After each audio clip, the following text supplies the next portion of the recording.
Hi guys, Miss Slater here, and today I'm going to be reading the story Stone Soup. This is one of my favorites. This is by Ann McGovern, and the pictures are by Winslow, Pinney, Pels.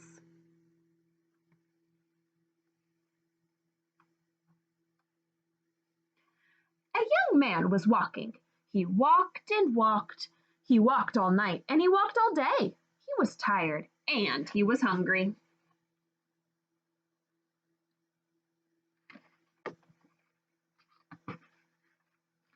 At last he came to a big house. "What a fine house!" he said. "There will be plenty of food for me here." He knocked on the door.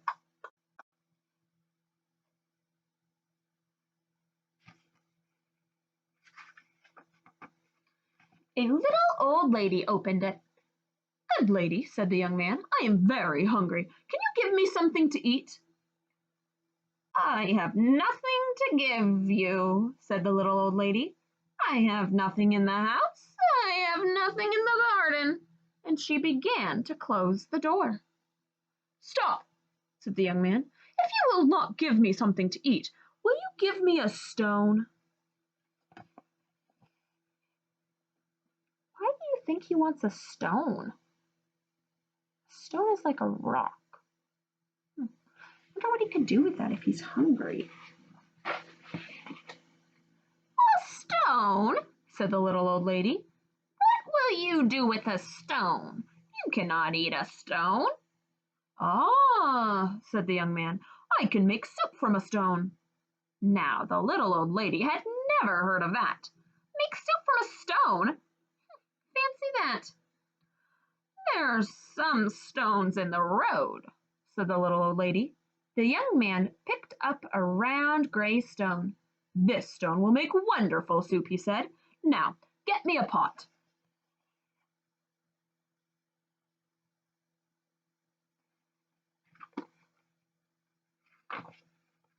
The little old lady got a pot. "Fill the pot with water and put it on the fire," the young man said. The little old lady did as she was told, and soon the water was bubbling in the pot.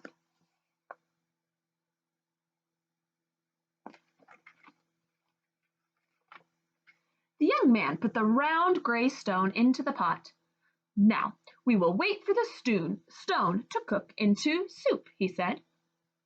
The pot bubbled and bubbled.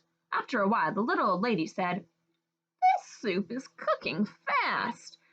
It is cooking fast now," said the hungry, or "It is cooking fast now," said the hungry young man. "But it would cook faster with some onions." So the little old lady went to the garden and got some yellow onions. Wait a second, I thought she said she didn't have any vegetables in her garden.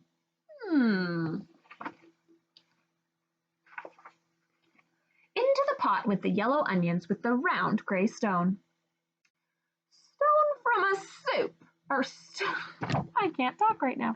Soup from a stone," said the little old lady. "Fancy that." The pot bubbled and bubbled. After a while the little old lady said, "This soup smells good." "It smells good now," said the hungry young man, "but it would smell better with some carrots."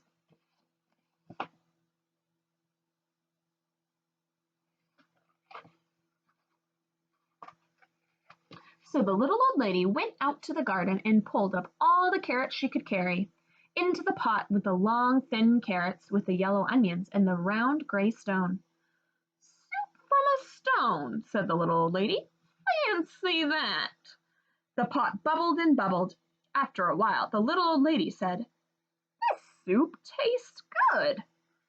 "It tastes good now," said the hungry young man, "but it would taste better with beef bones."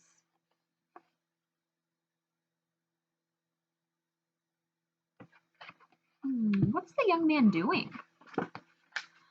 So the little old lady went to get some juicy beef bones. Into the pot went the juicy beef bones and the long, thin carrots and the yellow onions and the round gray stone. "Soup from a stone," said the little old lady. "Fancy that." The pot bubbled and bubbled. After a while the little old lady said, "This soup is fit for a prince." It is fit for a prince now, said the hungry young man, but it would be fit for a king with a bit of pepper and a handful of salt.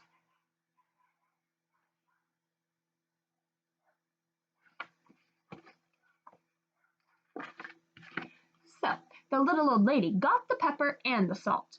Into the pot went the bit of pepper and the handful of salt, with the juicy beef bones and the long thin carrots and the yellow onions and the round gray stone. Soup from a stone, said the little old lady. Fancy that. The pot bubbled and bubbled. After a while, the little old lady said, "This soup is too thin." I wonder what they could do to thicken it up. "It is too thin now," said the hungry young man, "but it would be nice and thick with some butter and barley." So the little old lady went to get butter and barley. Into the pot went the butter and barley, with a bit of pepper and the handful of salt, and the juicy beef bones and the long thin carrots and the yellow onions and the round gray stone.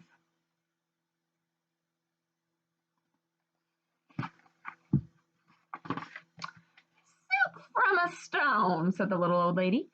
"Fancy that." The pot bubbled and bubbled. After a while, the little old lady tasted the soup again. "That is good soup," she said. "Yes," said the hungry young man, "this soup is fit for a king. Now we will eat it." "Stop," said the little old lady. "This soup is indeed fit for a king. Now I will set a table fit for a king." She took out her best tablecloth and her best dishes.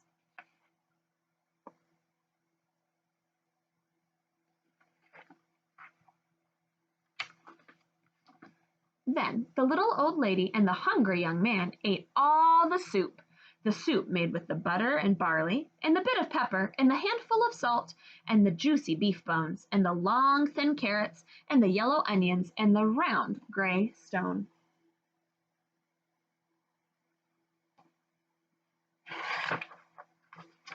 "Soup from a stone," said the little old lady. "Fancy that." "Now I must be on my way," said the young man. He took the stone out of the pot and put it into his pocket. "Where are you taking the stone?" said the little old lady.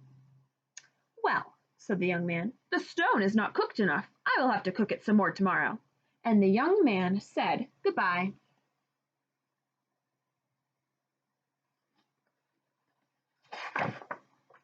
He walked on down the road. He walked and he walked. "What a fine supper I will have tomorrow," he said to himself. "Soup from a stone. Fancy that." Ooh, so in this story, what did the boy do?